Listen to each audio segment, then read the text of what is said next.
The acrid stench of scorched metal and stale recycled air greeted Jax as he stepped onto the abandoned space station. His boots echoed hollowly across the corroded floor plating, each step sending tiny flakes of rust spiraling in the weak artificial gravity. This derelict hulk orbiting the gas giant Helios 7 had once been a thriving commerce hub. Now it was just another forgotten piece of space junk, and the perfect hunting ground for a salvager like him. Atmospheric readings normal. If you consider barely breathable to be normal, came the tinny voice from the drone hovering at his shoulder. Bolt's matte black casing reflected none of the emergency lighting that still functioned sporadically throughout the station. Your concern is noted and ignored, Jax replied, adjusting the fit of his worn leather jacket. The salvage scanner in his hand pulsed with weak blue light as he swept it across a sealed doorway. We've got something promising behind this bulkhead. High concentration of rare earth metals and, some kind of power signature. Bolt's optical sensor narrowed. Remind me again why we're scavenging trash instead of taking that legitimate transport contract to Proxima? Because legitimate means traceable, and traceable means trouble. Jax pulled a compact fusion cutter from his belt and began working on the door's locking mechanism. Besides, Orion Consolidated doesn't exactly appreciate my history with their security chief. You mean the one whose daughter you? Focus on the job, Bolt. Jax cut him off, the cutter's blue flame reflecting in his steel-gray eyes, and scan for any other life signs. This place is supposed to be deserted, but I don't like taking chances. The lock gave way with a reluctant hiss, and the door slid open to reveal what had once been a private hangar bay, now filled with scattered crates and a small, sleek ship that was clearly of higher quality than anything else on the station. Jax whistled low. Jackpot. That's Tachyon class, latest model. Parts alone would set us up for months. He moved carefully through the hangar, scanner leading the way. Most of the crates contained standard supplies, nothing worth the fuel it would take to haul back to civilization. But as he approached the ship, the scanner's readings spiked dramatically. Something weird here, Bolt. This energy signature isn't matching any known power source in your database. Perhaps because it's not meant to be found, Bolt replied, hovering closer to the ship's hull. There appears to be a hidden compartment beneath the main deck. And Jax, it's shielded against standard scans. Curiosity piqued, Jax holstered his scanner and examined the ship's exterior. After a few minutes of careful searching, he found what he was looking for, a concealed access panel, practically invisible to the naked eye. A few deft movements with his multi-tool, and the panel slid open with a pneumatic hiss. Keep watch, he told Bolt, then dropped down into the darkened compartment below. The space was small, barely large enough for him to stand upright. Banks of unfamiliar technology lined the walls, glowing with an eerie blue-violet light. And at the center, well, I'll be damned, Jax breathed. Suspended within a cylindrical energy field was a woman, or at least a humanoid female figure. Her skin was a pale, opalescent blue, with intricate patterns that seemed to glow faintly beneath the surface. Long silver-white hair floated around her face as if suspended in water, despite the normal gravity. Her eyes were closed, her expression serene, as if in deep sleep. Before Jax could process what he was seeing, the compartment's main door slid open with a harsh metallic screech. 3 armed figures in nondescript tactical gear stormed in, weapons raised. Step away from the containment field, the lead guard shouted, aiming directly at Jax's head. In the split second that followed, several thoughts flashed through Jax's mind. First, that these weren't official security. Their gear was too mismatched, too weathered. Mercenaries, then. Second, that whoever was in that containment field was valuable enough to warrant armed guards on abandoned station. And third, most troublingly, that they'd cornered him in a space with only one exit. Old instincts took over. Jax's hand moved to his belt, retrieving not a weapon but a small metal sphere. "Gentlemen," he said calmly, "I think we've had a misunderstanding." Then he dropped the sphere and closed his eyes. The flashbang detonated with a deafening crack, filling the small compartment with blinding light. Jax, having anticipated it, recovered first. Two quick strikes dropped the first guard. A sweeping kick took out the second. The third managed to get off a wild shot that grazed Jax's arm before Bolt, darting in through the door, delivered an electrical charge directly to the man's neck, dropping him instantly. "You're welcome," the drone said dryly as Jax clutched his bleeding arm. "Add mind reader to your resume," Jax muttered, turning back to the containment field. "Now, let's see what's so important about our sleeping beauty here." The control panel for the field was sophisticated but not impenetrable. After a few minutes of careful work, bypassing security protocols that seemed unnecessarily complex for mere cargo, Jax succeeded in deactivating the energy barrier. The blue-violet light flickered and died, and the woman's body gently settled to the floor of the compartment. For a moment, nothing happened. Then her eyes snapped open, startling violet orbs that seemed to capture and reflect light in impossible ways. Hello," Jax offered lamely. She regarded him silently, her gaze intense and calculating. When she finally spoke, her voice was melodious yet firm, with an accent Jax couldn't place. "You are not Kronos." It wasn't a question. "Last I checked, no," Jax replied, unconsciously backing up a step. Something about her was unnerving, a coiled power that seemed at odds with her delicate appearance. "Name's Jax. This is Bolt. And you are?" "Lyra." She rose to her feet with fluid grace. Standing, she was tall, nearly matching Jax's 6-foot frame, and dressed in what appeared to be a form-fitting jumpsuit of silvery material. "You disabled my prison. For what purpose?" Jax shrugged, wincing at the pain in his arm. "Honestly, I was looking for salvage, not people. These guards were in my way." He nodded toward the unconscious mercenaries. Seemed like the right thing to do at the time. Lyra's expression remained impassive, but something flickered in those violet eyes, skepticism, perhaps. "Look," Jax continued, "I don't know what's going on here, and frankly, I don't want to know. There's a neutral station in the Veritas system about 8 hours from here. I can drop you there, and we'll call it even." "Jax," Bolt interjected, preliminary biometric scan complete.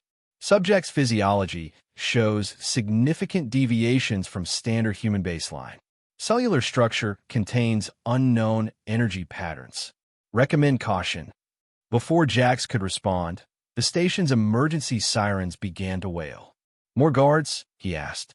Lyra shook her head. "The ones you subdued likely called for reinforcements before you arrived. We must leave immediately." "We?" "Listen, I didn't sign up for her." "I can navigate us past their security measures," she interrupted.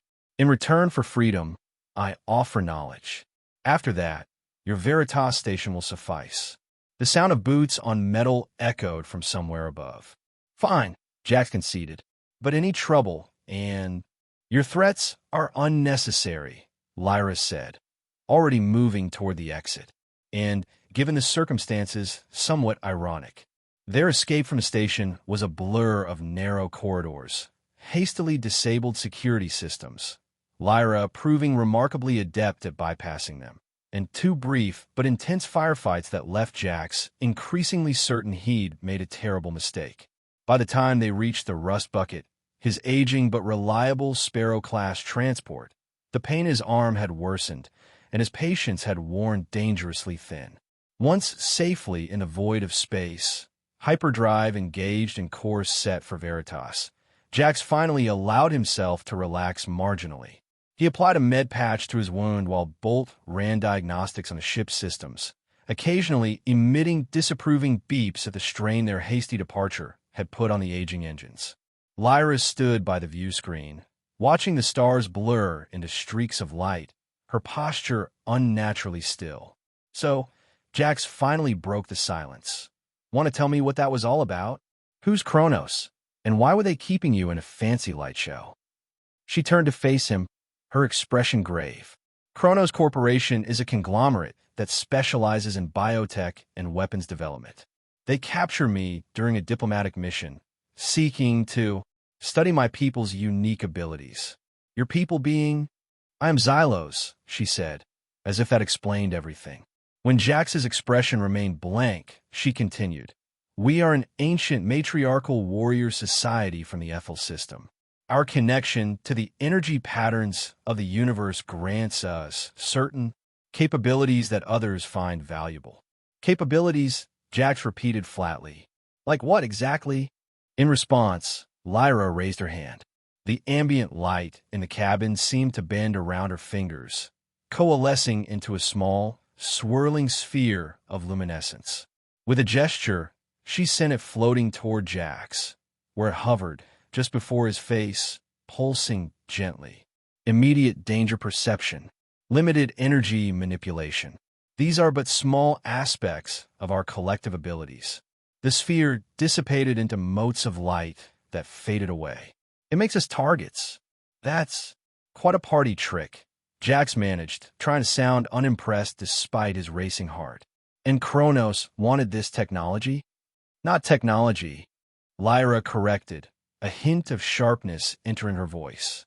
Biology. Essence. They believe they can extract and replicate our abilities through genetic experimentation.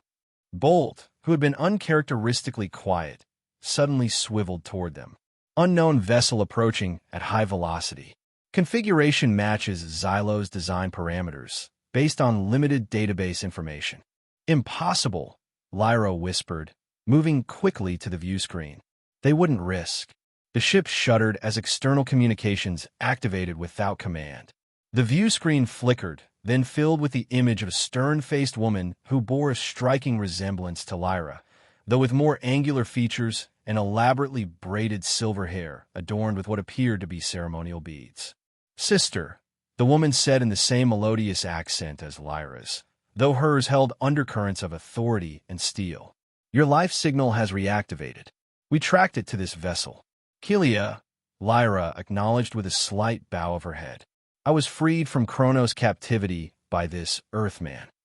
She gestured toward Jax, who had instinctively moved to the flight controls, calculating emergency maneuvers.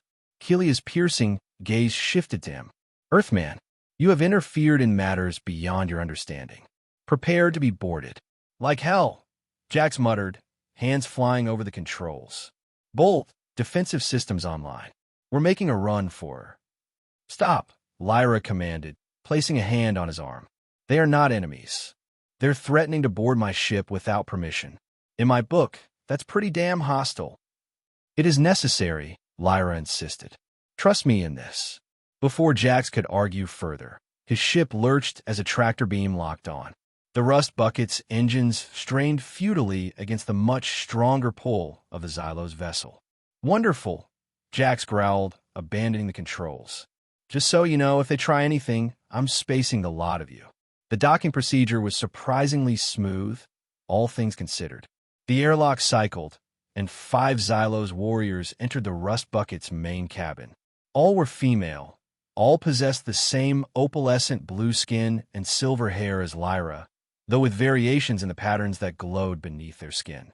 And all were armed with weapons that Jax couldn't begin to identify, sleek, organically curved devices that hummed with the same blue-violet energy he'd seen in Lyra's containment field. Kilia entered last, her bearing regal and imposing. Up close, Jax could see that her eyes were a deeper violet than Lyra's, almost indigo, and the glowing patterns on her skin were more complex, extending up her neck and into her hairline. Lyra stepped forward and performed what was clearly a formal greeting.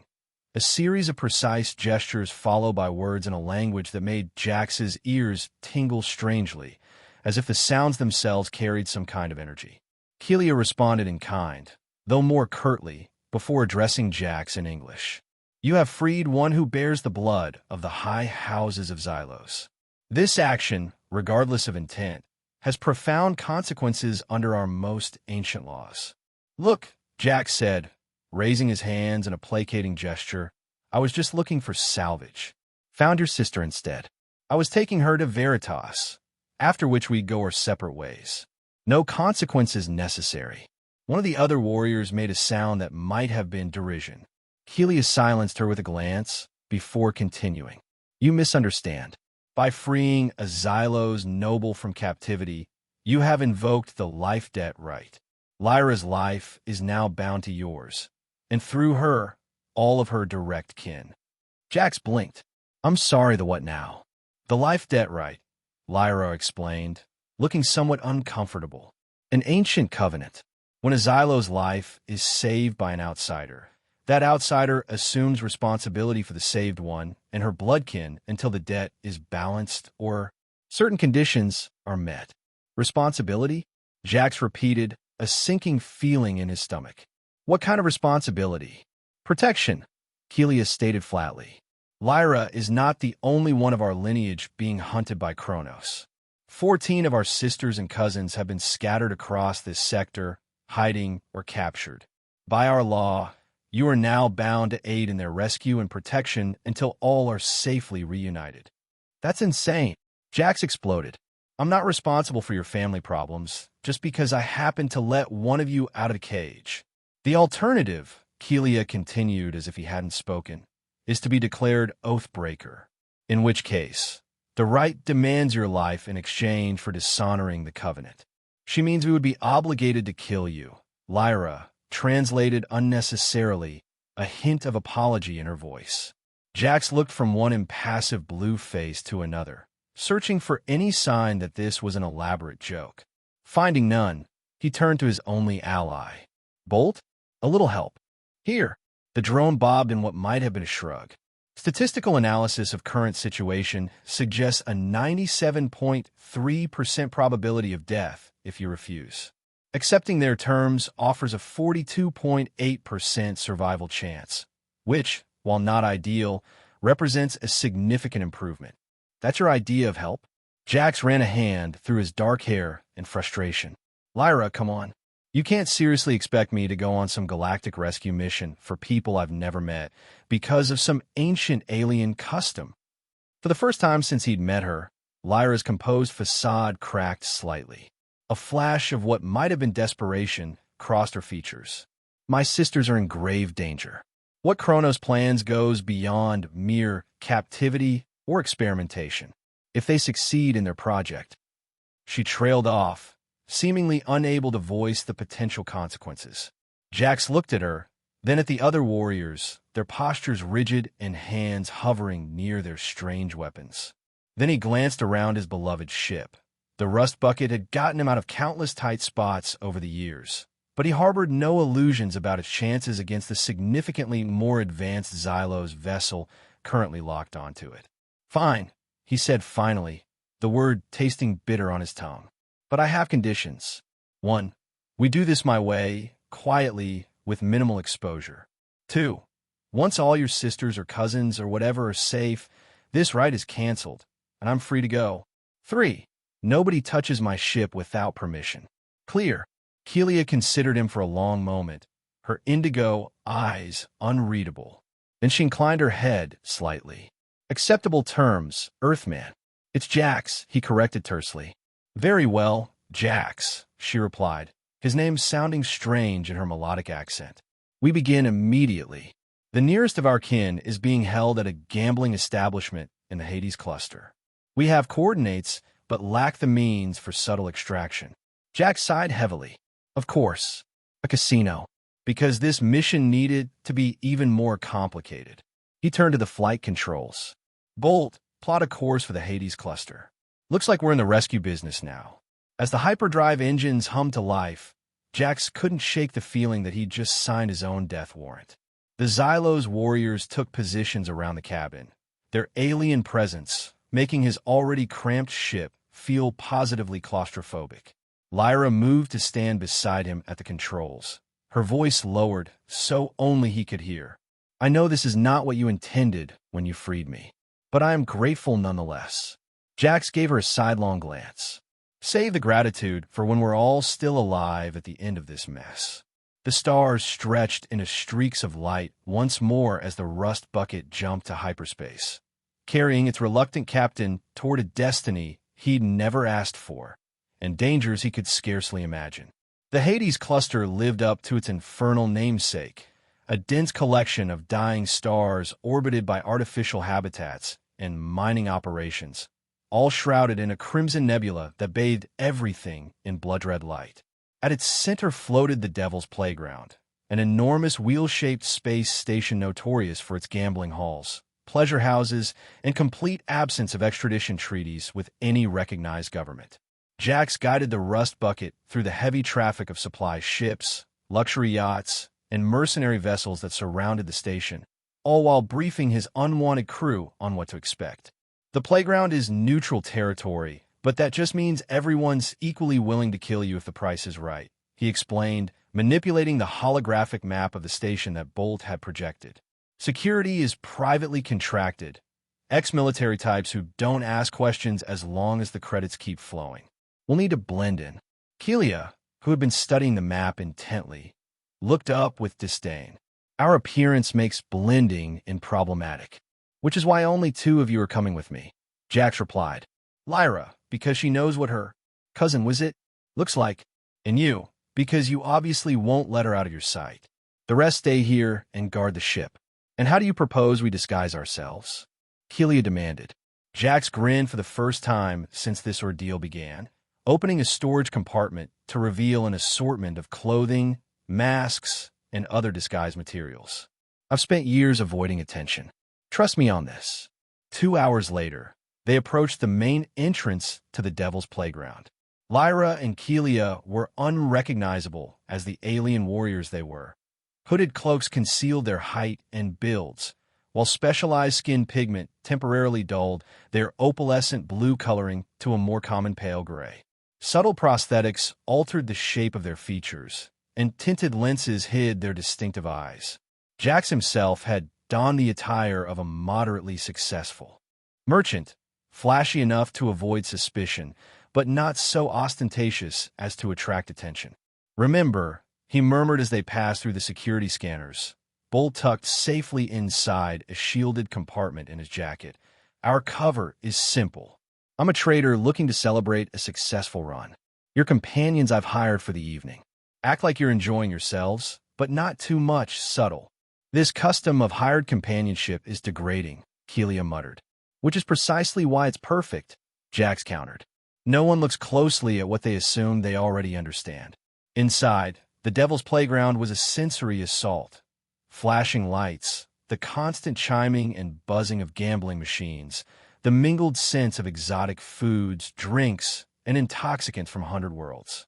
Beings of all descriptions crowded the main concourse, from humans and near-humans to species Jax couldn't begin to identify. Lyra leaned close, her breath warm against his ear. Neria is being held in what they call the High Rollers Paradise, the upper levels, restricted access. Of course she is, Jax sighed. Nothing's ever simple. They made their way through the crowds, Jax occasionally stopping at gaming tables to place small bets, maintaining their cover while gathering information. After nearly an hour of careful reconnaissance, he led them to a private elevator guarded by 2 hulking figures in sleek black armor. This is where it gets interesting, he murmured, straightening his jacket. Follow my lead, don't speak unless necessary, and if things go sideways, head for the East Service Corridor. I've already programmed Bolt with an escape route. The guards regarded them impassively as they approached.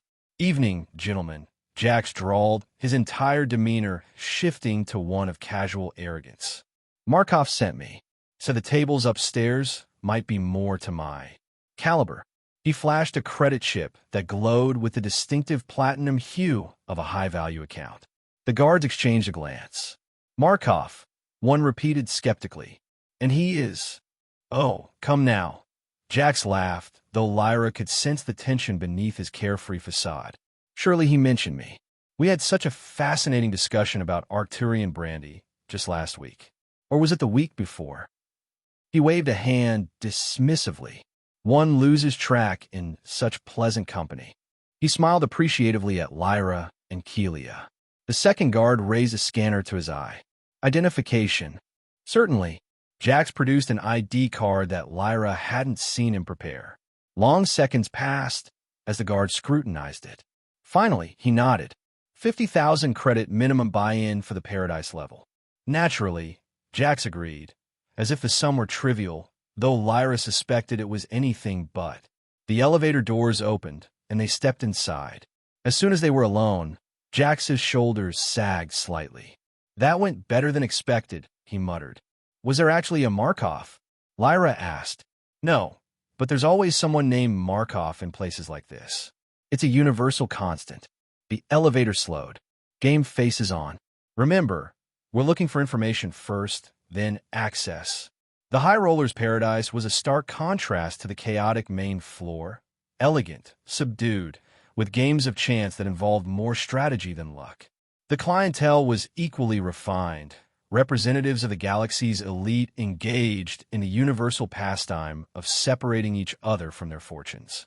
Jax moved among them with surprising ease, trading pleasantries and placing substantial bets while subtly guiding Lyra and Kelia through the room.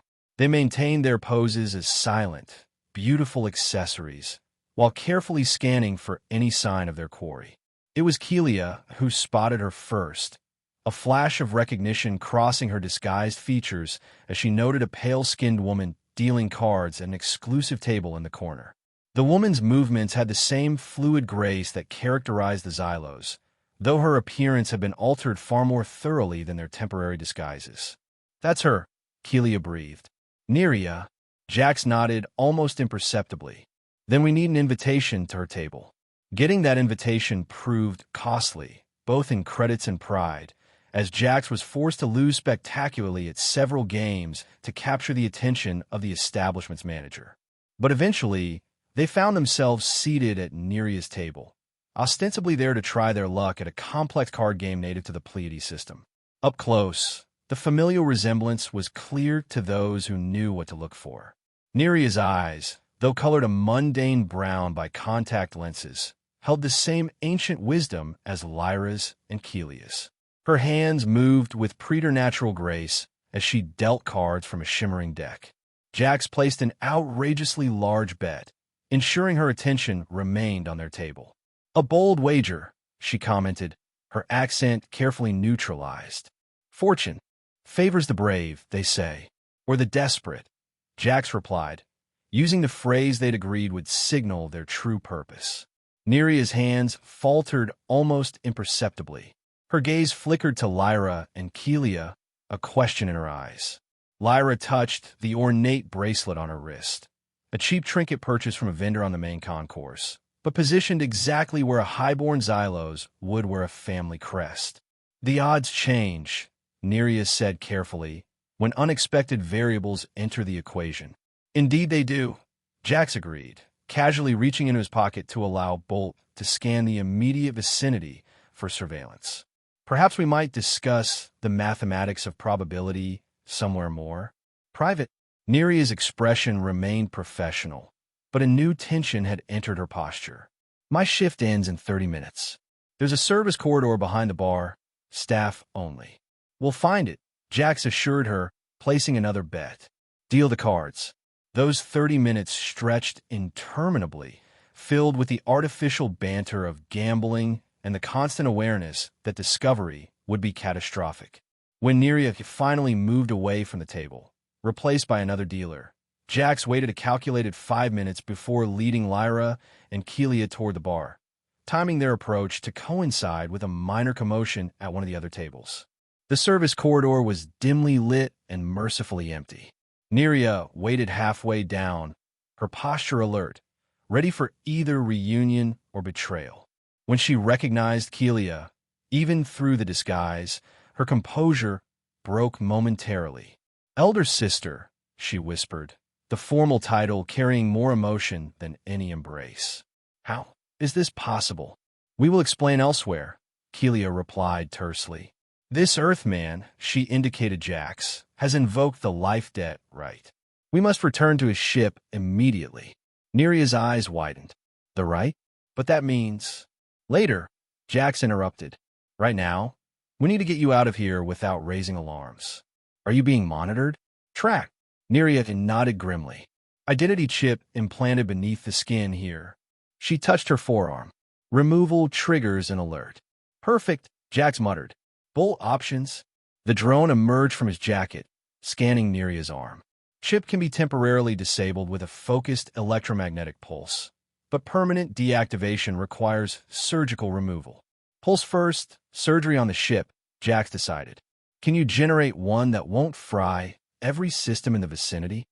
Your lack of faith is insulting, Bolt replied, extending a small antenna from its chassis.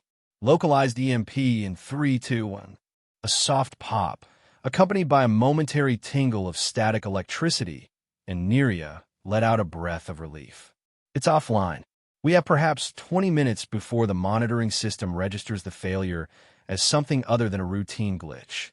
Then we move now, Jack said, already heading toward the exit. Service elevator to the maintenance level, then across to the public docks. With any luck, we'll be in hyperspace before anyone realizes you're gone. Luck, it seemed, was not on their side. They had barely reached the maintenance level when alarms began to sound throughout the station. That's not for us, Jack said, though he quickened his pace. Coincidence, or not coincidence, Lyra interrupted, her expression distant, as if listening to something only she could hear. Kronos agents. They're here. They've detected our energy signatures. You said we had 20 minutes. Jax accused Neria. For the chip, she replied grimly. But they have other methods of tracking Xylos. They broke into a run, abandoning any pretense of casual movement. The maintenance level was a maze of utility corridors and storage rooms, but Bolt projected a map before them, guiding their way toward the docking bays. Armed forces approaching from the South Junction, the drone warned. Rerouting. They veered left, then right, navigating through increasingly narrow passages. The sounds of pursuit grew louder, boots on metal grating, the distinctive whine of energy weapons charging. There! Jax pointed to a hatch marked with docking information. Bay 37. The rust bucket is in Bay 42, but we can move along the exterior access corridor. The hatch will spun under his hands, agonizingly slow. As it finally swung open, plasma fire erupted from the corridor behind them, scorching the wall inches from Kelia's head. Go! Jax shoved the Xylos women through, drawing his own blaster to provide covering fire. He squeezed off 3 quick shots, forcing their pursuers to take cover, then followed his companions and sealed the hatch behind them. They'll override that in seconds, he panted, already moving down the exterior corridor, a transparent tube that afforded a dizzying view of open space on one side and the station's outer hull on the other. Bolt, signal the ship. Tell them to start pre-flight sequences.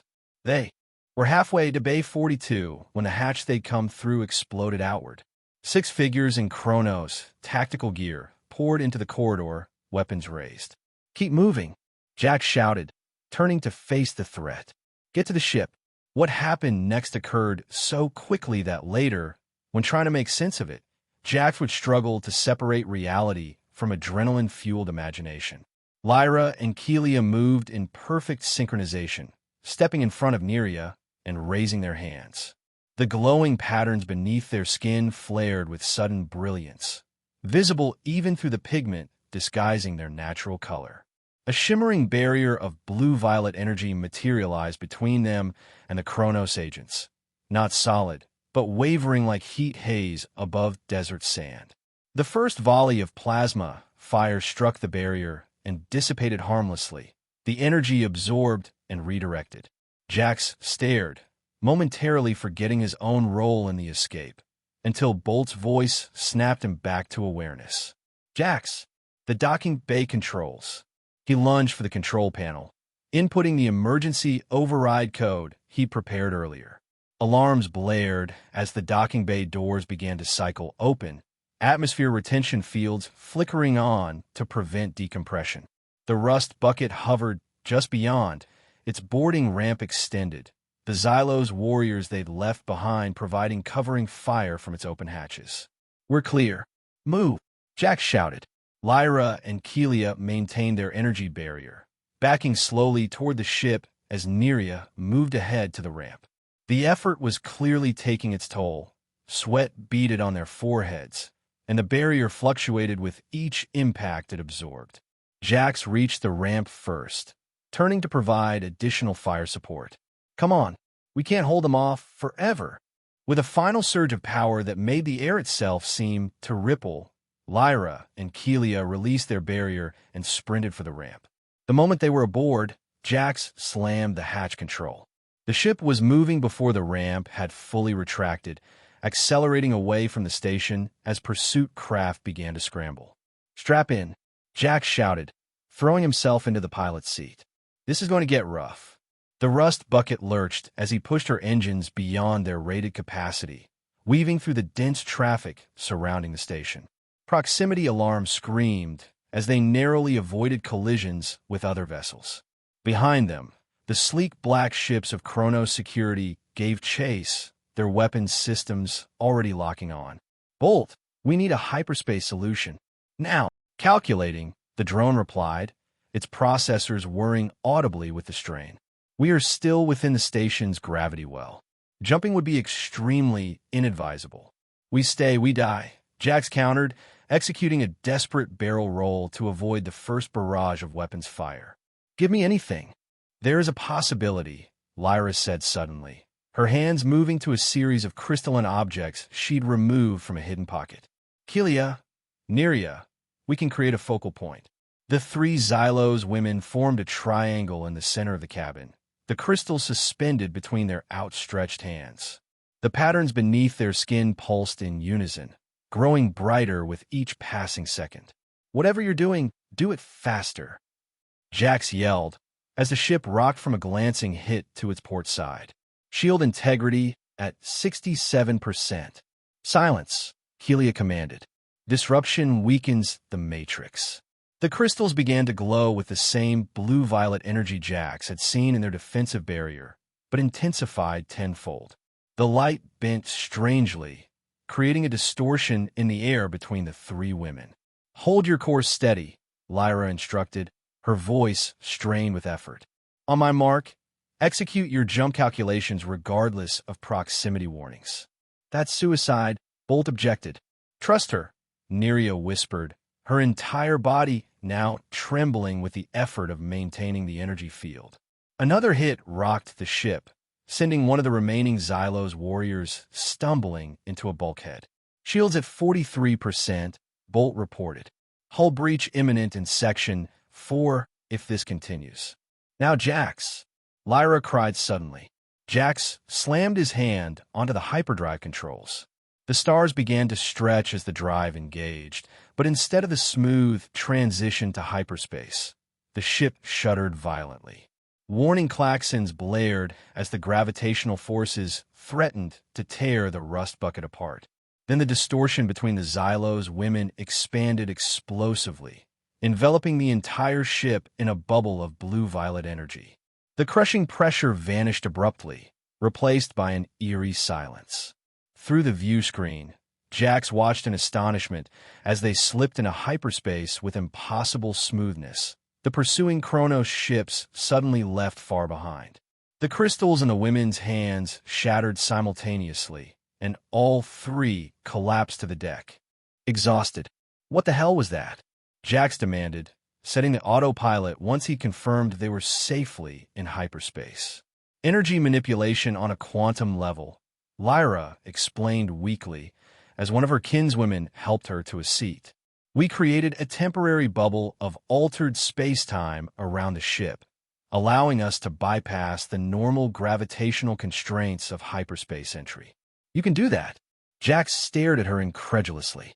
"Not often," Kelia admitted, looking distinctly less imperious as she accepted a hydration pack from another warrior. "And not without significant cost. The crystals were ancient artifacts, irreplaceable. But worth the sacrifice," Neria added, "to escape Kronos." Jax opened his mouth to demand more explanation, then thought better of it. Instead, he knelt beside Bolt, who was already running diagnostics on the ship's systems. "Damage report? Surprisingly minimal," the drone replied. "Minor hull damage to the port stabilizer, but the shields absorbed most of the impact. Whatever our blue friends did, it prevented the catastrophic gravitational shear that should have torn us apart during that jump." Jack stood, surveying the crowded cabin. With Neria's addition, they now had 9 Xylos aboard: Lyra, Kelia, Neria, and 6 warriors. The rust bucket, designed for a crew of 3 at most, was bursting at the seams. "We need a plan," he announced. "And a bigger ship, but we'll start with the plan." We've got one sister rescued, which leaves... How many? 11, Kelia supplied. Scattered across 4 star systems. And you have coordinates for all of them? Not precisely, Lyra admitted. We have general locations and methods of contact, but the circumstances of their hiding or captivity vary. Jack sighed. Of course. That would be too easy. He turned to Bolt. Set course for the Corellian outpost. We need supplies, and I know someone who might have information on Kronos operations in the sector. As the Rust Bucket continued its hyperspace journey, Jax retreated to his small private quarters, needing a moment away from the overwhelming alien presence. He sat heavily on his bunk, wincing at the various minor injuries he'd accumulated during their escape. A soft knock at his door interrupted his brooding. "Enter," he called, expecting Bolt with a more detailed damage report. Instead, Lyra slipped inside, her tall frame seeming to make the small cabin even smaller. She had regained some of her composure, though the exertion of their escape still showed in the subtle dimming of the patterns beneath her skin. "I wish to speak with you," she said, remaining standing as there was nowhere else to sit. "About the right and other matters." Jax gestured for her to continue. "The life debt, right, is sacred to us," she began. "But I understand its imposition feels unjust to you. I want you to know that I disagree with the strictness of Kelia's interpretation. You don't think I'm obligated to risk my life for 14 people I've never met. I believe obligation born of coercion is no true obligation at all." Her violet eyes met his steadily.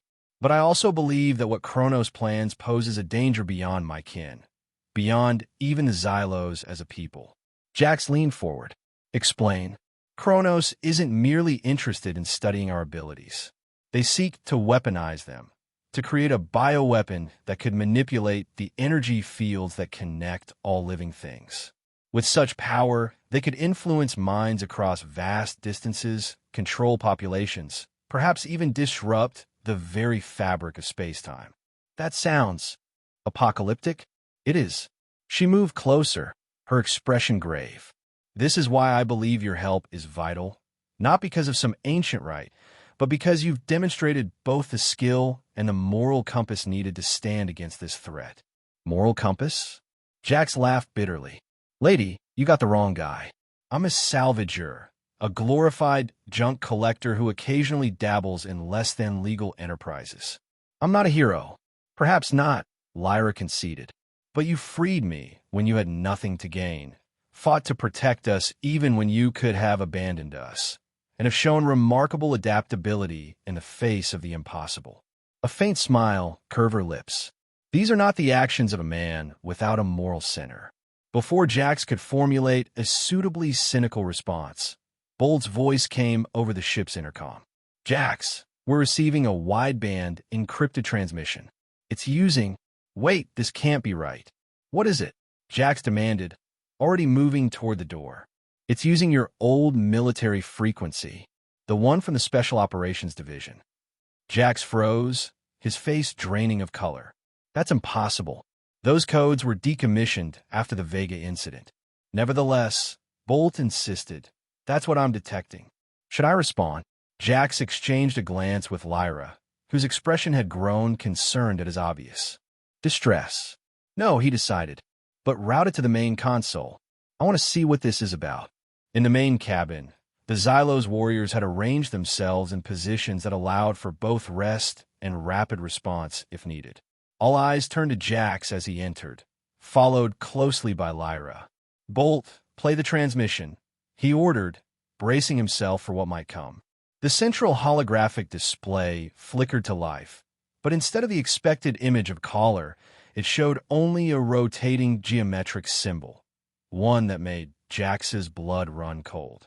"That's the insignia of the Prometheus Division," he said quietly. "My old unit." The symbol dissolved, replaced by text that scrolled across the display. "Attention Commander Jackson Reeves. Security Classification Ultraviolet. Sender Operative Ghost. Message begins. Valerius Lives. Project Ascension active. Kronos Corporation Front Operation. Xylo specimens key to Phase 3. Rendezvous coordinates attached. Trust No one from the old command. The Vega betrayal was just the beginning. Message ends. Jax stared at the display long after the message had faded, his expression unreadable. Jax, Lyra prompted gently. What does this mean? He turned to face the assembled Xylos, his jaw set in a hard line. It means I haven't been entirely truthful with you. He took a deep breath. My name is Jackson Reeves. I was a commander in the Earth Alliance Special Operations, Prometheus Division. 6 years ago, my entire unit was betrayed and slaughtered during a mission on Vega Prime. My commanding officer, Valerius, sold us out to weapons developers who wanted to test their new combat systems on trained soldiers. A murmur ran through the Xylos warriors. Kelia stepped forward. And this Valerius now works for Kronos. Not works for, Jax corrected grimly. According to this, he runs their operations, at least the ones involving your people. The Project Ascension mentioned in the message was a theoretical weapons program, deemed too dangerous to pursue. It involved manipulating quantum energy fields to enhance soldiers' abilities. Precisely what they would need Xylos biology to achieve, Lyra added, the implications dawning on her. But who is this operative ghost? Neria asked. And can they be trusted? Jax shook his head. Ghost was our unit's infiltration specialist.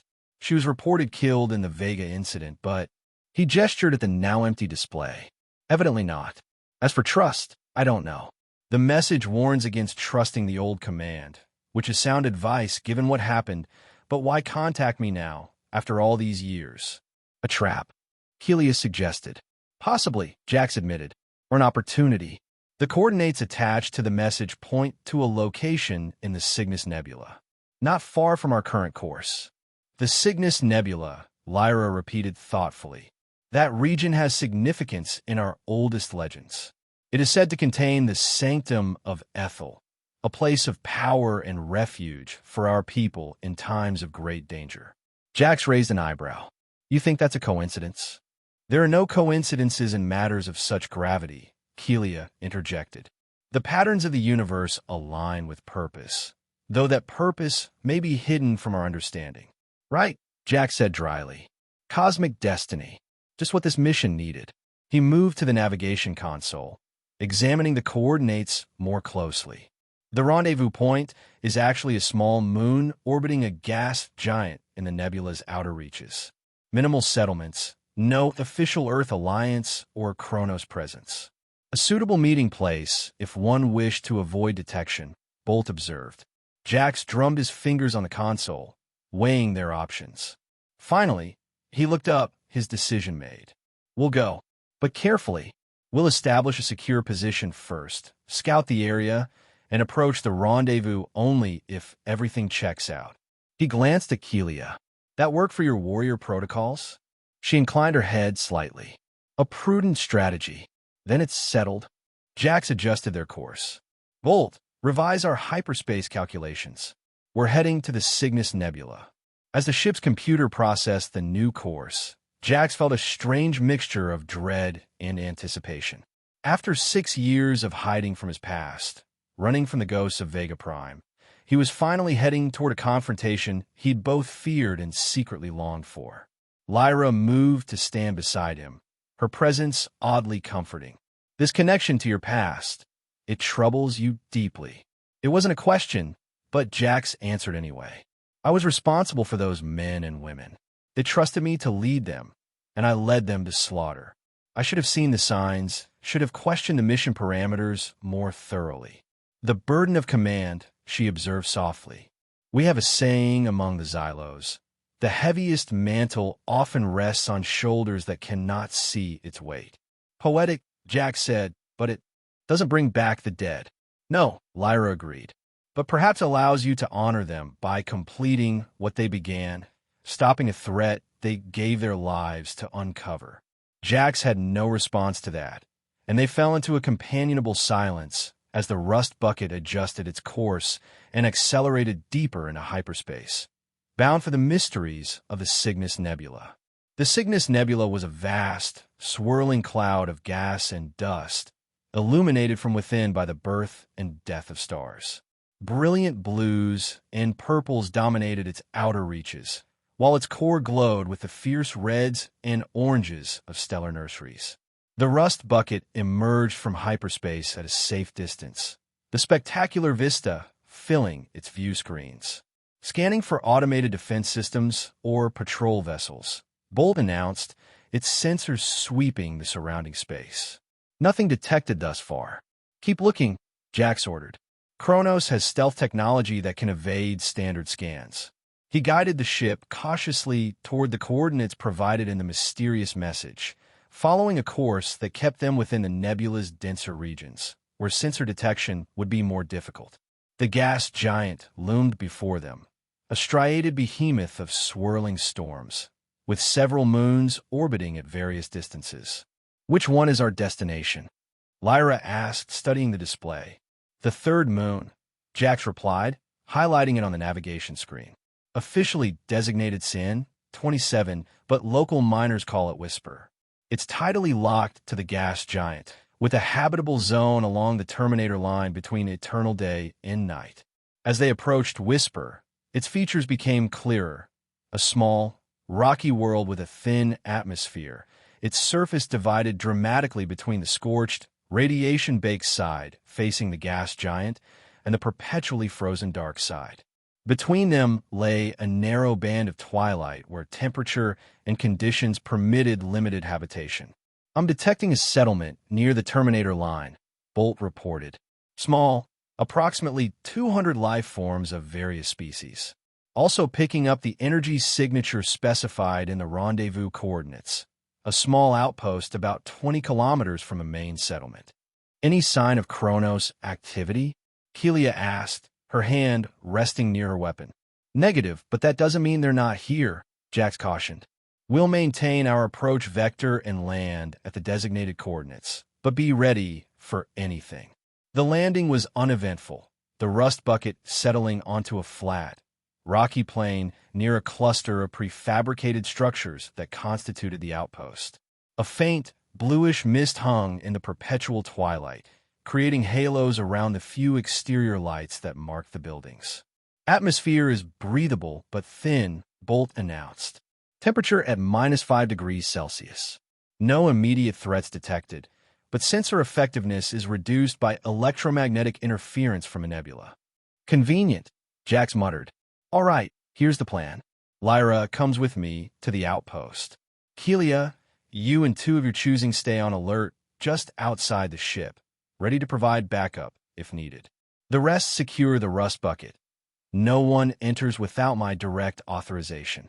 "I should accompany you," Kelia objected. "No," Jack said firmly. "If this is a trap, we need a strong defensive position to fall back to. And frankly, your combat style isn't exactly subtle." The Xylos warrior's eyes narrowed, but she nodded reluctantly.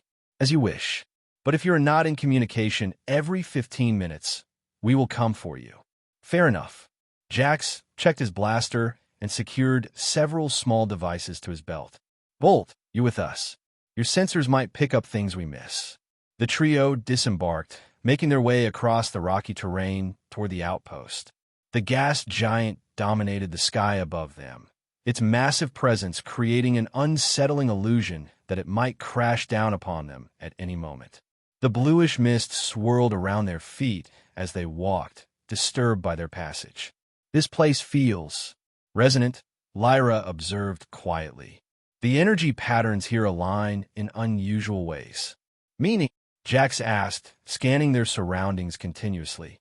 "It is difficult to explain in your language. The closest approximation would be that the barrier between physical reality and the underlying energy matrix is thinner here. It is why our legends speak of this region.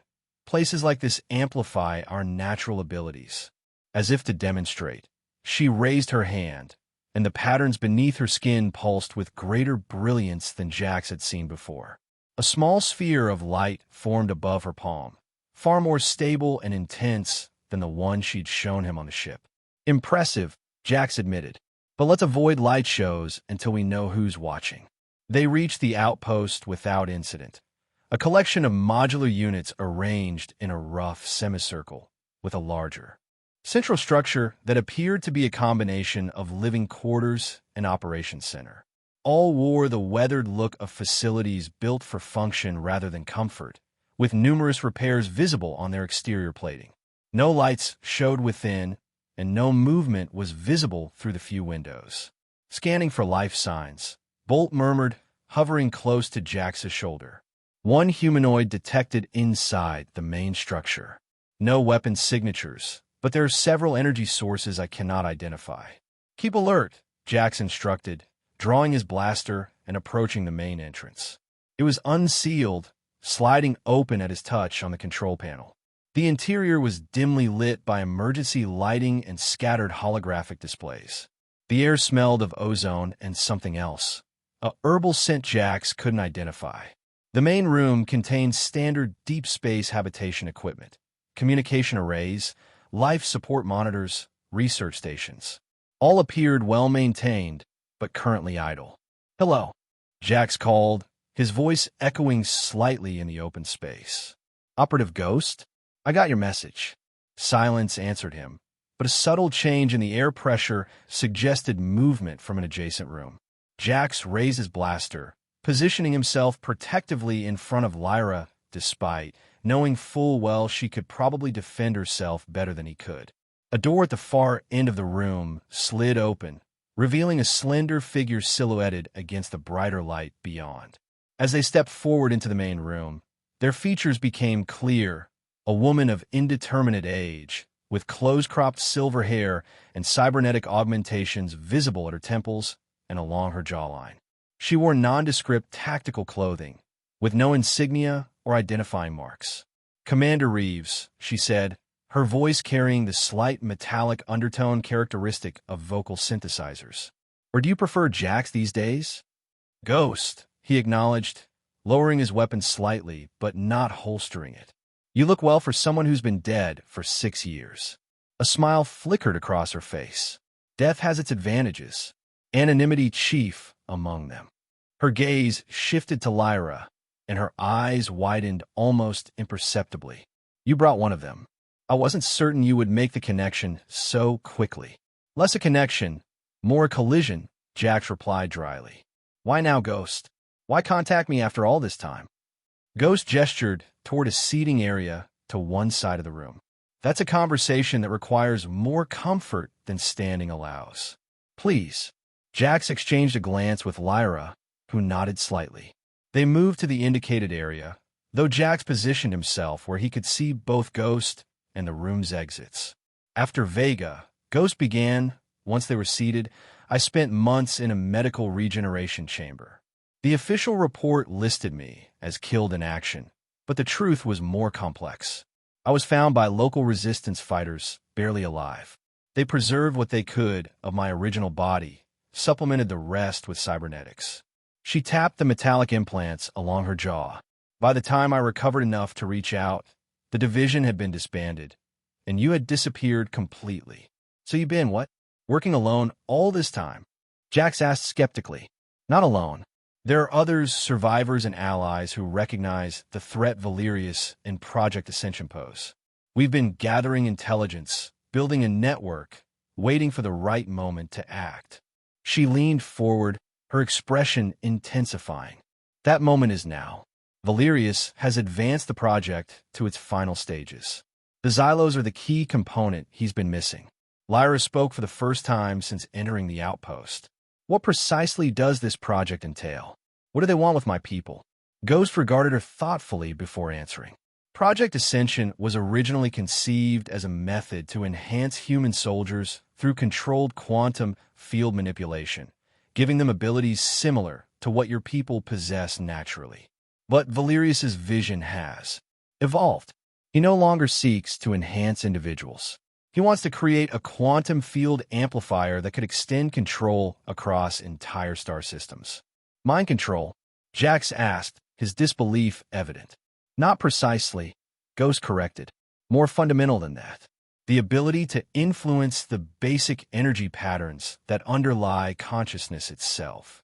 Emotions, instincts, fight or flight responses, all could be manipulated on a massive scale. A weapon of unprecedented power, Lyra concluded, her voice hollow. And more insidious than any conventional weapon, Ghost added. The affected would never know they were being controlled.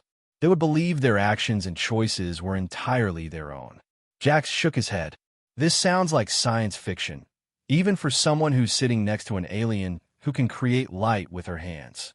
The theoretical foundations were proven in the Prometheus Division's final tests, Ghost insisted. What Valerius lacked was a suitable conduit, a biological component that could channel and amplify the quantum effects without degrading. Conventional human tissue breaks down too quickly under the required energy loads. But Xylo's physiology doesn't, Lyra surmised, the patterns beneath her skin dimming with what Jax had come to recognize as distress. Precisely, Ghost confirmed. Your people's natural ability to interact with these energy fields makes you the perfect component for Valerius's machine. And not just any Xylos. He specifically needs those of the high bloodlines whose abilities are strongest. My sisters, Lyra whispered. Yes. Each captured Xylos is being used to develop and refine different aspects of the technology. Some are studied for their biological responses, others for their genetic code, still others as test subjects for prototype devices. Jax's hand tightened around his blaster. And you know where they're being held? Not all, Ghost admitted. But I've identified 3 critical facilities. The most important is a research station orbiting a dwarf star in the Pleiades cluster. That's where Valerius himself oversees the final integration of the technology. Then that's where we need to go, Jax said decisively. Ghost shook her head. Not yet. Attacking directly would be suicide, no matter how powerful your Xylos allies are. The facility is a fortress with defenses designed specifically to contain and neutralize their abilities. Then what do you suggest? Lyra asked, her voice steady despite the disturbing revelations. First, we liberate the Xylos being held at the secondary facilities. Each one freed weakens Valerius's project and strengthens your collective abilities. Second, we gather the evidence needed to expose Project Ascension to the Earth Alliance High Command. Despite their flaws, they won't sanction a weapon that violates the fundamental autonomy of sentient beings. And third, Jax prompted, we find the sanctum of Ethel, Ghost said, to their evident surprise. Yes, I know of it. More than legend, it contains technology from your people's ancient past, technology that could counter Valerius's weapon. Lyra stared at Ghost with newfound intensity. How do you know of the sanctum? Its location has been lost to even our eldest memories. Ghost smiled enigmatically. I have sources beyond conventional intelligence networks. But more importantly, I believe I've found it, or at least the path to it. She activated a holographic display embedded in the table between them. It showed a star chart of the Cygnus Nebula, with a complex series of coordinates and energy readings overlaid. These patterns appeared 6 months ago, shortly after Kronos captured the first of your lineage. Their quantum resonance signatures, completely invisible to standard sensors, but detectable with specialized equipment calibrated to Xylo's energy frequencies. Lyra leaned forward, studying the display with evident wonder. The awakening cascade, she breathed. Our oldest texts speak of it, a series of energy beacons that would activate in times of grave threat to guide our people to safety. Exactly, Ghost confirmed, and I believe they lead to the sanctum of Ethel. However, only those with Xylo's abilities can follow the complete path. My instruments can detect the first few markers, but then the trail becomes too subtle. Jax sat back, processing the information. So your plan is rescue more Xylos, find their sacred hideout, gather evidence against Valerius, then take down his operation? In essence, yes, Ghost agreed. Beginning with the nearest facility where your people are being held, a mining operation in the Hades Drift, disguised as a standard resource extraction site. The Hades Drift, Jax repeated, a suspicion forming. You wouldn't happen to know anything about a Xylos woman working at a casino in the same sector? One we just rescued. Ghost's expression revealed nothing. Information flows in many directions, Commander. Perhaps your recent activities have not gone unnoticed by those sympathetic to your cause. You've been tracking us, Jax accused. Monitoring, Ghost corrected. There's a difference. Had you failed in your rescue attempt, I would have intervened. How comforting, Jax muttered. He glanced at Lyra, gauging her reaction to all this. What do you think? Lyra had been silent, her attention still fixed on the holographic display. At Jax's question, she looked up, her violet eyes reflecting the complex emotions beneath her composed exterior. The sanctum is more than a place of refuge, she said slowly. It houses the collective wisdom and power of generations of our greatest minds. If it truly exists, and if we can reach it, it would provide not just protection but the means to end this threat permanently. She turned to Ghost. Your knowledge of our ways is unexpected and concerning, but your goals align with our survival, at least for now. She looked back to Jax. I believe we should proceed cautiously, but proceed nonetheless. Jax nodded, having come to a similar conclusion. All right, Ghost. We'll work together. But understand this. At the first sign you're playing us, or that Valerius is using you to get to us, all bets are off. I would expect nothing less, Ghost replied, seemingly unperturbed by the implied threat. You'll need these. She placed a data crystal on the table. Detailed information on the mining facility, including security protocols, shift rotations, and most importantly, where they're keeping the Xylos prisoners. Jax pocketed the crystal. And you? Are you coming with us? Ghost shook her head. I'm more valuable operating independently. There are other aspects of this mission that require attention. She tapped a hidden control on her wrist, and a section of wall slid open to reveal a small hangar bay where a sleek stealth craft waited. I'll contact you with updates as the situation evolves. Convenient, Jax observed dryly. Necessary, Ghost countered. Valerius believes I died on Vega Prime. That misconception is one of our few advantages. She stood, signaling the end of their meeting. Be careful at the mining facility. Security is lighter than at the main research station, but still formidable. And Jax, her expression softened almost imperceptibly. It's good to see you again. The division wasn't the same after you left. I didn't leave, Jax reminded her, his voice hardening. I was betrayed and left for dead, along with everyone else under my command. Not everyone, Ghost corrected quietly, gesturing to herself. Sometimes survival is its own form of resistance. With those words hanging in the air, she turned and walked toward her waiting craft, the door sliding shut behind her with a pneumatic hiss. Jax and Lyra exchanged a glance laden with the weight of all they'd learned. Well, Jax said finally, that was informative, if not entirely reassuring. She knows much about my people, Lyra observed as they exited the outpost. Too much for comfort. Ghost always knew too much, Jax agreed. It was her specialty in the division, finding information no one else could access. The question is whether we can trust what she shared. Do you believe her? Lyra asked directly. About Valerius and this Project Ascension? Jax was silent for a moment as they walked back toward the rust bucket, the massive gas giant casting them in perpetual twilight. I believe Valerius is capable of exactly that kind of atrocity, he finally said. And the details about the division, about Vega, those are things few people would know. He glanced at Lyra. But more importantly, what she said about your people and this quantum resonance seems to have struck a chord with you. Lyra nodded, her expression thoughtful. The awakening cascade is central to our most sacred texts. It is not knowledge we share with outsiders.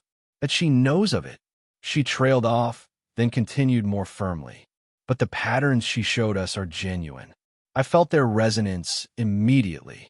They had reached the ship, where Kelia and the other warriors waited tensely. Then I guess we're heading to the Hades Drift, Jax concluded. One mining facility infiltration coming up. As they boarded the rust bucket and prepared for departure, Jax couldn't shake the feeling that they were being drawn into something far larger and more complex than a simple rescue mission. The pieces were aligning too neatly, the coincidences piling up too conveniently. But as he glanced around at the Xylos women now crowding his ship, their alien beauty and power, their determination to save their kin, and the growing sense of purpose he felt in helping them, He realized that for the first time since Vega Prime, he was actually looking forward to the fight ahead. The Hades Drift was a region notorious for its dangerous environmental conditions, a vast field of asteroid fragments and cosmic debris caught in the competing gravitational pulls of two dying stars. Mining operations in the drift were hazardous but lucrative, as the unique stellar radiation had created rare mineral deposits within the larger asteroids. The rust bucket approached cautiously, its sensors at maximum sensitivity despite the interference from the surrounding radiation. Kronos Mining Facility, KMF 37 located, Bolt reported, highlighting a massive asteroid on the main display. Preliminary scan shows standard extraction operation on the surface, but extensive subsurface development inconsistent with typical mining protocols. That would be where they're keeping their special projects, Jax observed grimly. He turned to address the assembled Xylos.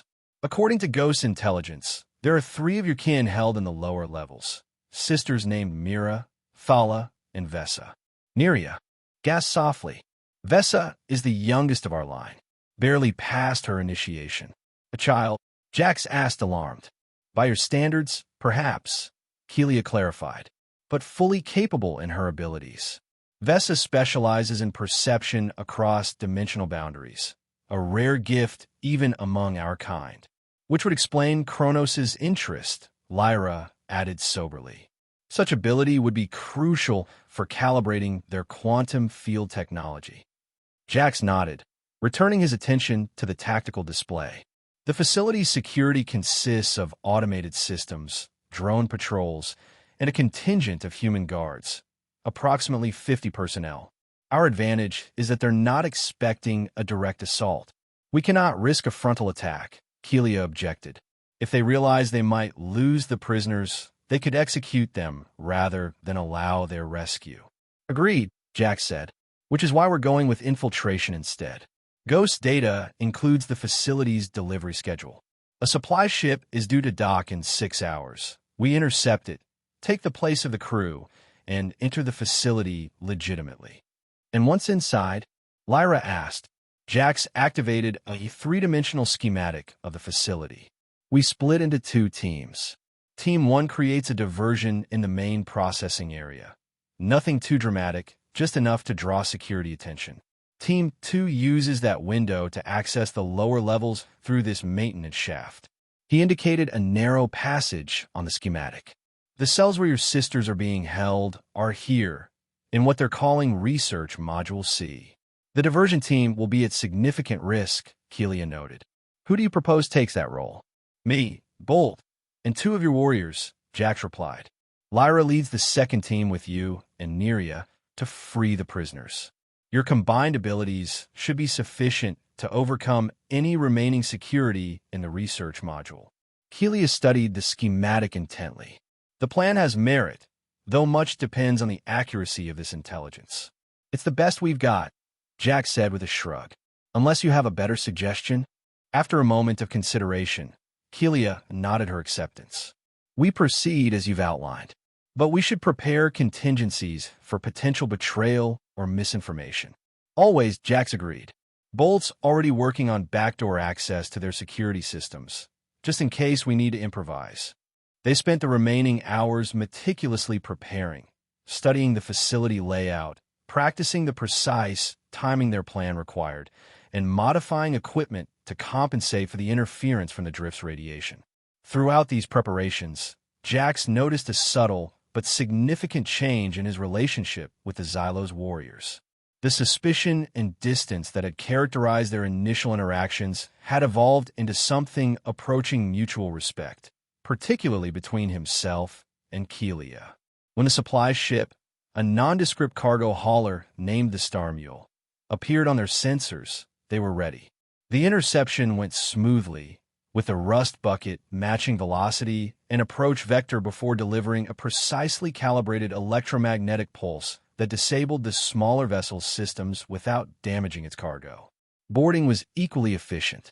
The standard crew of 4 security guards never had a chance to alert the facility, subdued by Xylos warriors who seemed to materialize from the shadows themselves.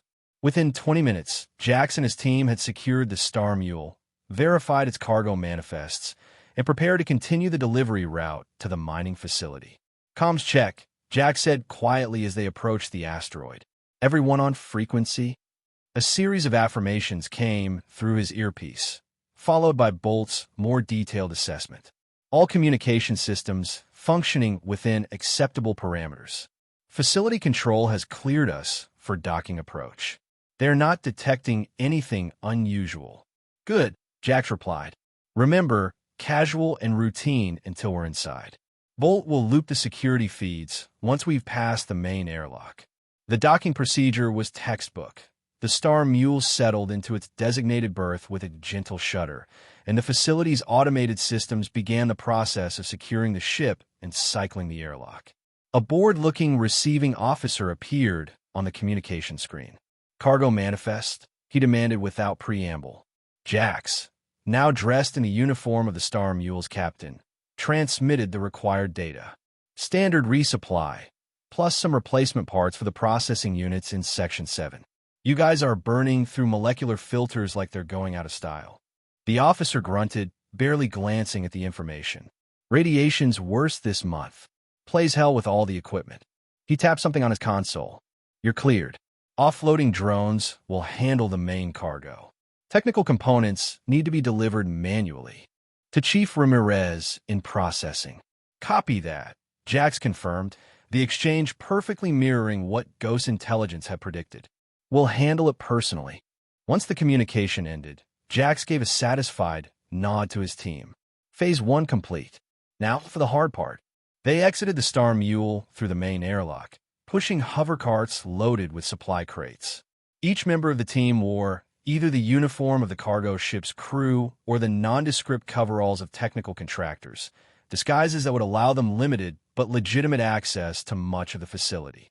The receiving bay was cavernous but efficient, with automated systems handling most of the cargo transfer.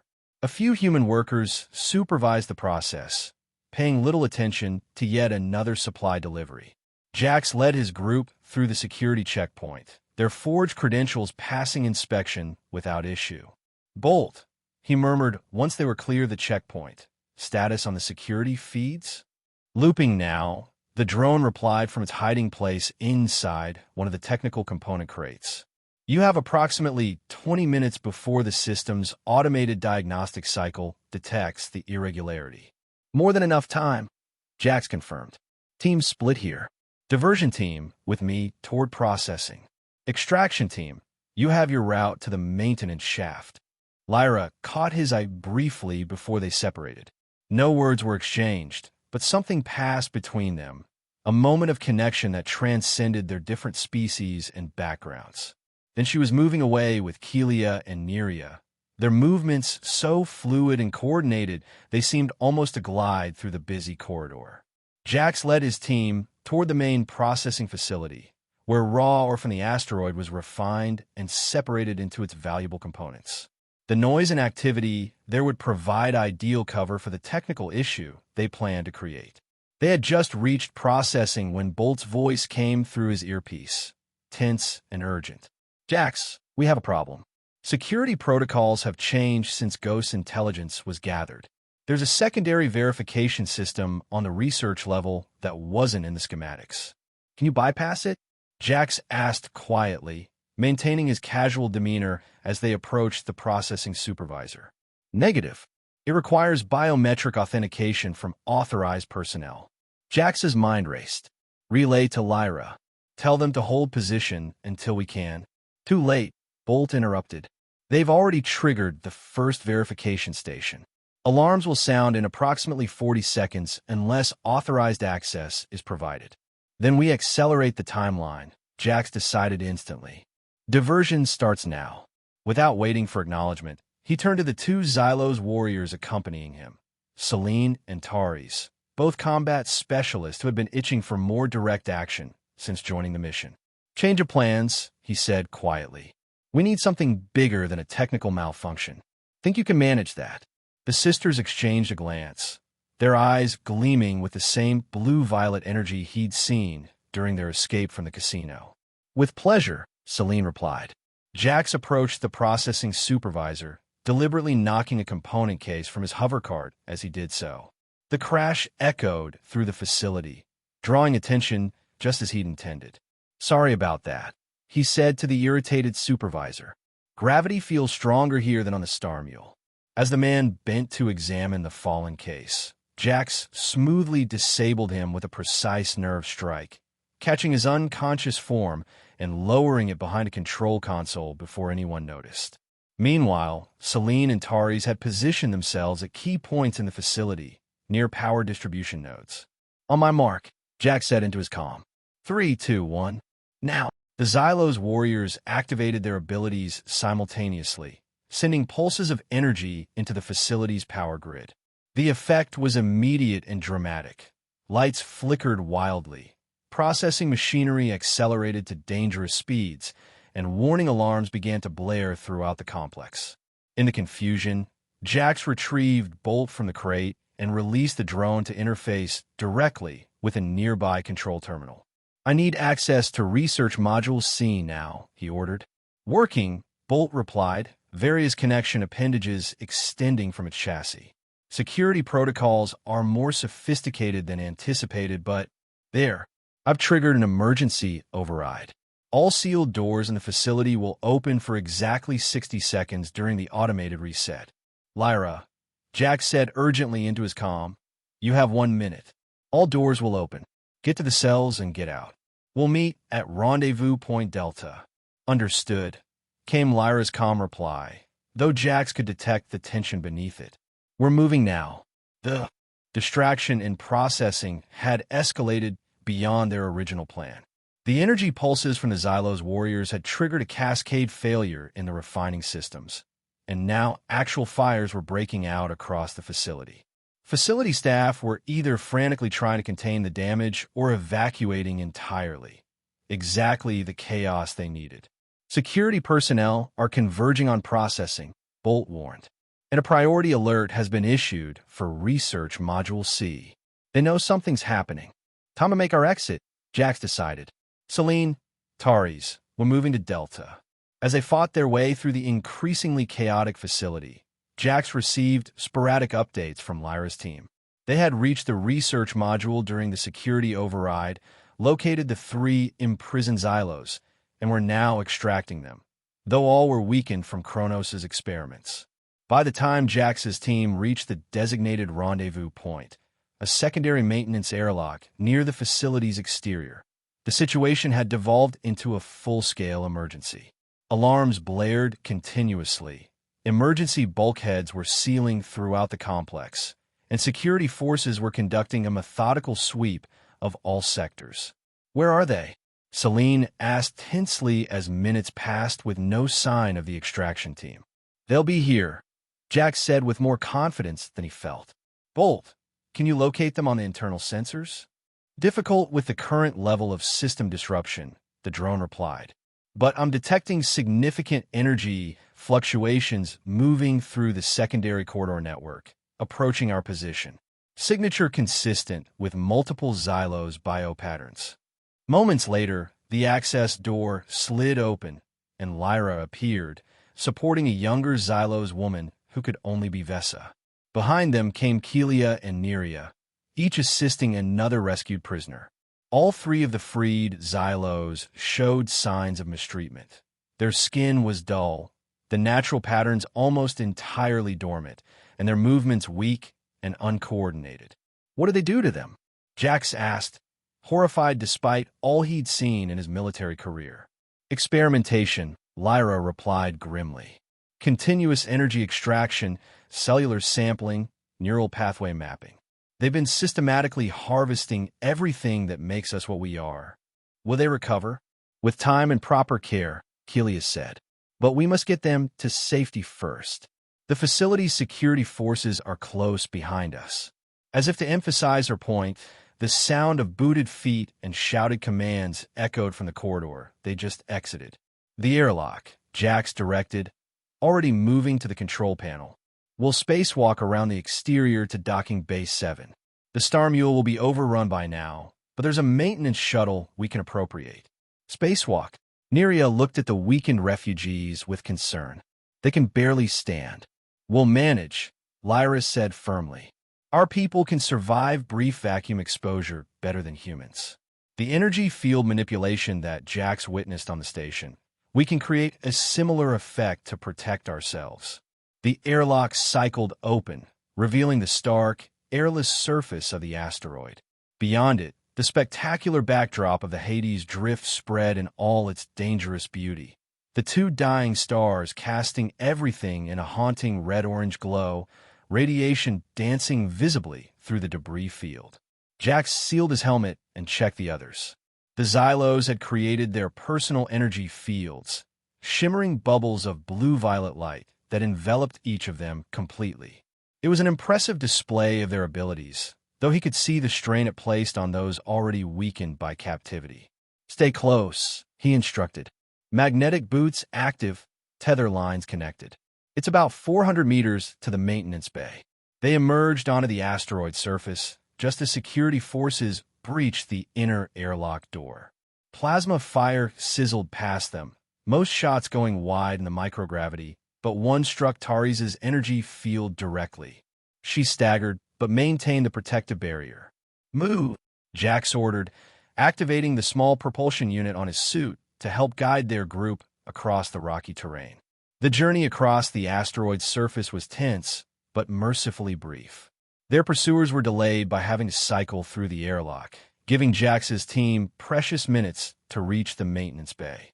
Once there, Bolt made short work of the security protocols, and they gained access to a utilitarian but functional shuttle designed for repairs to the facility's exterior. Can you fly this thing? Keelia asked as they crowded inside, the rescued Xylos collapsing gratefully as their energy fields dissipated. I can fly anything, Jax replied, already activating the shuttle systems. The question is whether we can outrun whatever they send after us. The answer came moments later as the shuttle's sensors picked up multiple craft launching from the facility's main hangars, sleek, weaponized security vessels designed for operations in the treacherous conditions of the drift. Bolt, plot a course back to the rust bucket, Jax ordered as he pushed the shuttle's engines to maximum thrust. And prepare for some fancy flying. What followed was a harrowing chase through the asteroid field, with Jax using every trick and maneuver he'd learned during his military career. The security vessels were faster and better armed, but larger and less maneuverable. The maintenance shuttle, designed to navigate tight spaces around the mining facility, proved surprisingly agile in Jax's experienced hands. He wove through narrow gaps between asteroids, used larger objects for cover, and at one point executed a daring power shutdown to drift silently past a patrol that had positioned itself between them and their ship. Throughout it all, the Xylos maintained remarkable composure, with Lyra occasionally offering insights about approaching radiation surges that even the shuttle's sensors hadn't detected. Finally, the rust bucket came into view, still hidden in the shadow of a massive asteroid where they had left it before the mission. As they approached, Jax transmitted the all-clear signal, and his faithful ship powered up in response, ready to receive them. We're not out of this yet, he cautioned as they docked. The security vessels are still searching, and once we power up for departure, they'll detect us immediately. Perhaps not, Lyra said thoughtfully. She conferred briefly with the other Xylos, including the rescued sisters who, despite their weakened state, listened intently and nodded agreement. We can create a distortion field similar to what we used to escape the casino, she explained. With more of us working in concert, we can extend it to encompass the entire ship, rendering us virtually invisible to their sensors. That's possible? Jax asked skeptically. Theoretically, Lyra admitted. It has been attempted in ancient times, according to our histories, but requires significant coordination and energy. And 3 of you can barely stand, Jax pointed out. Which is why we all must contribute, Keelia interjected. Even the weakest among us still carries the ability. Together, we are stronger than the sum of our parts. Jax looked at the assembled Xylos, now numbering 12 with the addition of the rescued sisters, and saw the determination in their faces. Despite everything they'd endured, They were prepared to push themselves even further. All right, he decided. We'll try it your way. But at the first sign anyone's in danger from the effort, we abort and take our chances with conventional evasion. They transferred quickly to the rust bucket, settling the rescued Xylos in the ship's small medical bay before gathering in the main cabin. There, under Lyra and Kelia's guidance, they arranged themselves in a complex geometric pattern that Jack suspected had significance beyond his understanding. We will begin as we break away from the asteroid, Lyra explained. The natural radiation and mineral content will help mask the initial energy surge from our efforts. Jax nodded and took his position at the flight controls. Bolt, power up essential systems only. Minimal energy signature until we're ready to move. The rust bucket hummed quietly to life, its systems initializing in near-silent mode. On the sensor display, Jax could see the security vessels still searching, their search pattern bringing them inexorably closer to the hiding place. It's now or never, he said quietly. At his words, the Xylos began their work. Unlike the previous displays of their abilities he'd witnessed, this was subtle and controlled. No dramatic light shows or visible energy barriers. Instead, the patterns beneath their skin pulsed in perfect synchronization, and the air in the cabin seemed to thicken slightly, as if reality itself was being gently reshaped around them. Fascinating, Bolt murmured, its sensors analyzing the effect. They're creating a cascading quantum disruption that effectively shifts our position in space-time by microseconds, enough to render us imperceptible to standard detection methods. Whatever it is, keep it up, Jax encouraged as he carefully maneuvered the rust bucket away from the asteroid and into the open space of the drift. We need to clear the debris field before we can safely jump to hyperspace. The journey out of the Hades drift was tense and slow. Jax had to navigate carefully through the dangerous debris while maintaining minimal power to support the Xylos' concealment effort. The strain on the rescued sisters was visible. Sweat beaded on their brows, and their hands trembled with the effort of maintaining the complex energy pattern. After what seemed like an eternity, they cleared the worst of the debris field. The security vessels had given up their search near the mining facility and were now spreading outward, but still far enough away to give them a chance. Preparing for hyperspace jump, Jax announced, feeling a surge of cautious optimism. Course set for the Cygnus Nebula, specifically the coordinates of the first awakening cascade marker. We cannot maintain the concealment during hyperspace transition, Kelia warned, her voice tense with effort. The energies involved are incompatible. Understood, Jax replied. On my mark, drop the field. We'll make the jump immediately after. He positioned his hand over the hyperspace initiator. 3, 2, 1. Mark. The Xylos released their energy field simultaneously, all collapsing back in exhaustion as the strain finally took its toll. In the same instant, Jax activated the hyperdrive. The stars stretched into lines of light, and the rust bucket leapt forward into hyperspace, leaving the Hades drift and its pursuers far behind. In the sudden quiet that followed their escape, Jax looked around at his passengers. The original Xylos warriors now tending to their rescued sisters, all showing signs of the tremendous effort they'd just expended. Lyra moved to stand beside him at the controls, her normally vibrant skin dulled with fatigue, but her violet eyes still bright with triumph. We did it, she said softly.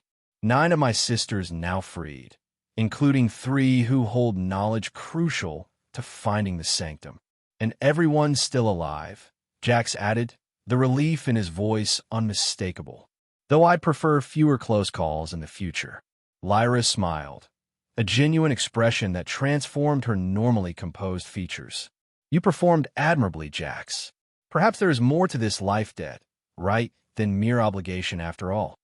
Don't go getting sentimental on me now, he replied, though the warmth in his tone belied the gruffness of his words. We've still got 5 more of your family to rescue, a mystical sanctuary to find, and an evil mastermind to stop. Plenty of opportunities for things to go catastrophically wrong. True, she acknowledged, but we have something Valerius does not. What's that? Besides a ship that's falling apart and too many people crammed into too little space. Lyra's expression grew serious. Hope, Jax. And perhaps something even more powerful. A connection that transcends the boundaries between our peoples. As the Rust Bucket continued its journey through hyperspace toward the mysterious Cygnus Nebula, Jax found he couldn't entirely dismiss her words. Something had indeed changed, not just between himself and the Xylos, but within him. The reluctant salvager who had cursed his fate when forced into this mission was giving way to something else. Someone who recognized that this fight was becoming his by choice, not just by circumstance. The next phase of their journey took them deeper into the Cygnus Nebula, following the quantum resonance patterns that Ghost had identified as the Awakening Cascade. With the addition of the rescued sisters, especially Vesa with her heightened perceptual abilities, they were able to detect the subtle energy markers with increasing precision. Each marker led them further into the nebula's magnificent swirls of cosmic gas and dust, toward a region where conventional navigation became nearly impossible due to the density of the stellar matter and the unpredictable radiation patterns. The veil thickens. Vesa observed softly as they approached what appeared to be an impenetrable wall of nebular gases. Despite her ordeal, the young Xylos had recovered remarkably quickly, her unique abilities apparently making her more resilient to the experimentation she had endured.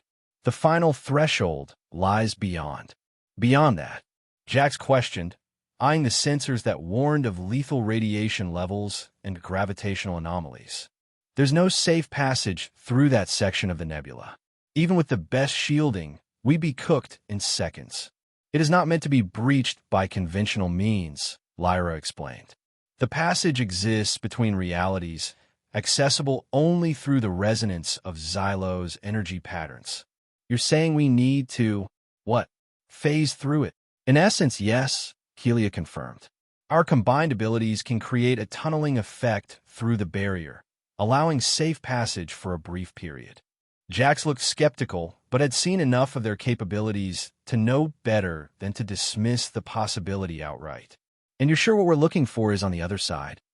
The sanctum calls to us, Vesa said, her eyes taking on a distant, almost trance-like quality. I can feel it across the dimensions, a place of power and knowledge, waiting for its children to return. The 12 Xylos gathered in the main cabin once more, arranging themselves in an even more complex pattern than before. This time, Jax and Bolt were instructed to stand at the center of their formation. The ship will follow the path we create, Lyra explained, but you must guide it precisely along the course we establish. Deviate even slightly, and we could become lost between dimensions. No pressure, Jax muttered. The Xylos began their work, the patterns beneath their skin brightening and dimming in a hypnotic rhythm. Unlike their previous combined efforts, this manifestation of their power was visually spectacular. Tendrils of blue-violet energy extended from each of them, weaving together into a complex lattice that expanded to encompass the entire ship. Through the view screen, Jax watched in astonishment as the seemingly impenetrable nebular wall began to shimmer and part, revealing a tunnel of clear space that stretched beyond his ability to see. Now, Jax, Lyra commanded, her voice strained with the effort. Follow the path exactly. He guided the Rust Bucket forward with utmost precision, following the tunnel of energy that the Xylos had created. The ship's sensors went haywire, registering impossible readings as they passed through what should have been lethal conditions. Even Bolt seemed affected, its usual sardonic commentary replaced by streams of data analysis as it attempted to comprehend what was happening. The journey through the barrier seemed to stretch for an eternity, though Bolt later confirmed it had lasted exactly 7.4 minutes. As they emerged on the other side, the energy lattice surrounding the ship collapsed, and the Xylos once again slumped in exhaustion. But any fatigue was forgotten as they beheld what waited beyond the barrier. Suspended in a perfectly clear section of space, untouched by the nebula's chaotic energies, was a massive crystalline structure that defied conventional architecture. It seemed to grow organically from a central core, branching outward in graceful spires and arches that captured and reflected the light of distant stars. The entire structure pulsed gently with the same blue-violet energy that characterized Xylo's abilities, as if the building itself was alive and aware. "The sanctum of Ethel," Lyra whispered reverently. "After countless generations, we have returned." As they approached, the structure seemed to respond to their presence. Sections of the crystalline exterior reconfigured themselves, opening a pathway large enough for the rust bucket to enter. Inside was a vast docking area where several ancient Xylos vessels rested, ships of a design so advanced they appeared more grown than built. "I'm detecting an atmosphere within the structure," Bolt reported. "Composition suitable for both human and Xylos physiology. Temperature and gravity consistent with standard habitable parameters." They disembarked with a mixture of awe and trepidation. The interior of the sanctum was even more impressive than its exterior.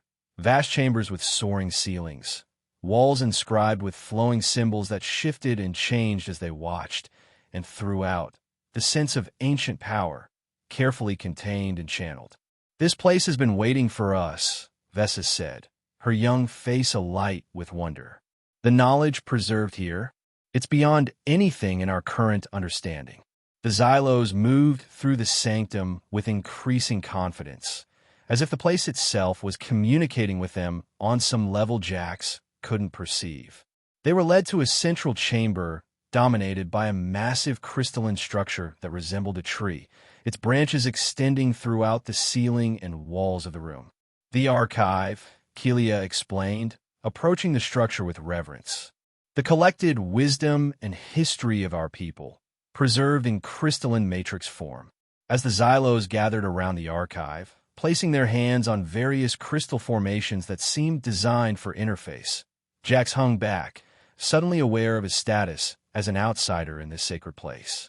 For all that he had done to help them reach this point, this moment belonged to the Xylos alone, a reunion with their heritage that he could witness but not truly share.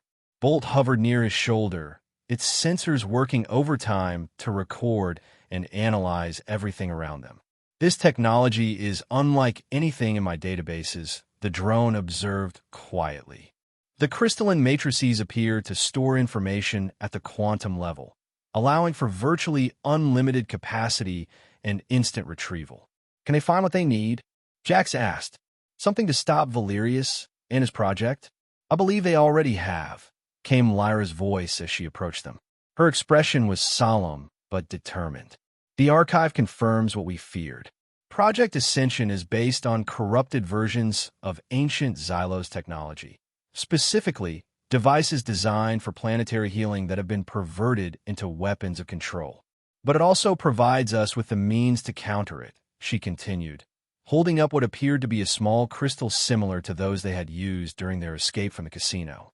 "This contains the specifications for a device that could disrupt the quantum field manipulations that Valerius's weapon would use. With this, we can render his project useless." "That's convenient," Jax said, unable to keep the skepticism from his voice. "Not convenience, but foresight," Kelia corrected, joining them. "Our ancestors anticipated that their technology might someday be misused. They prepared countermeasures that could be implemented if such a threat arose. The problem," Lyra added, "is that we still need to reach Valerius's main research facility to deploy the countermeasure.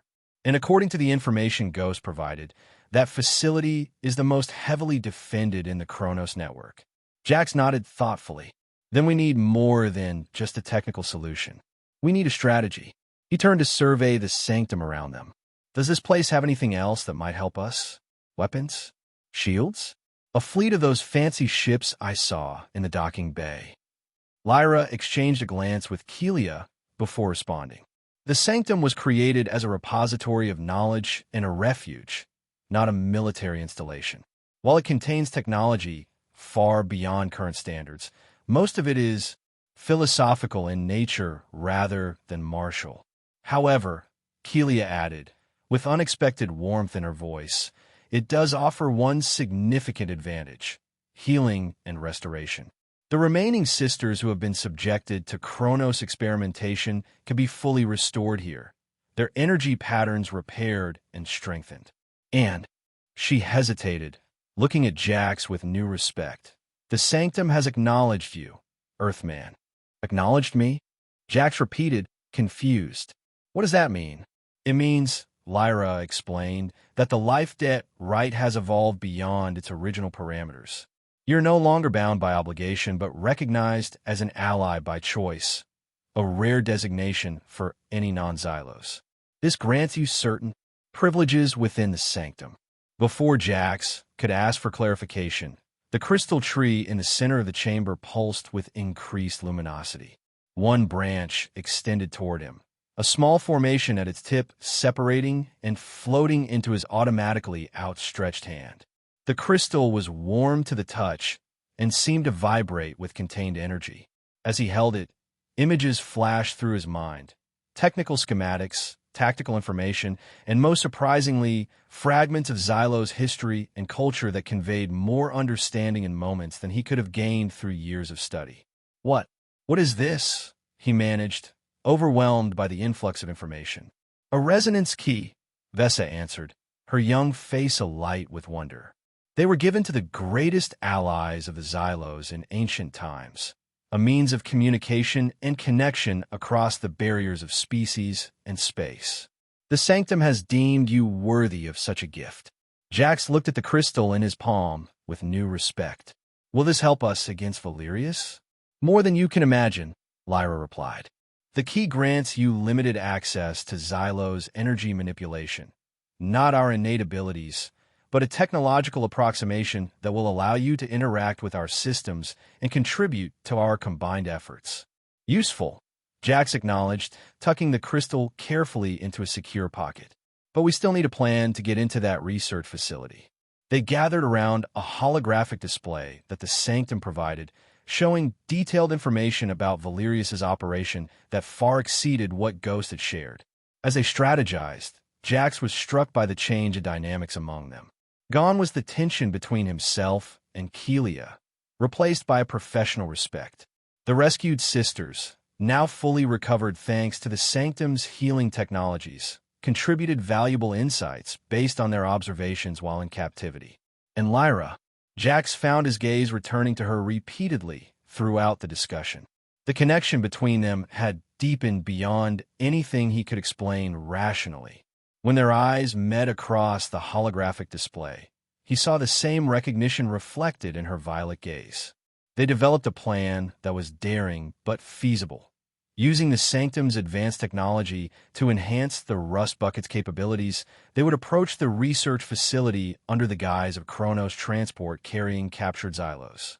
Once inside, they would deploy the countermeasure directly to the central control systems of Project Ascension, neutralizing the weapon before it could be fully activated. As preparations began, Jax found himself standing alone in one of the Sanctum's smaller chambers, gazing out at the nebula beyond through a crystalline viewport. The beauty of the cosmos had never affected him much before. Space had always been just the medium through which he traveled, notable only for the dangers or opportunities it presented.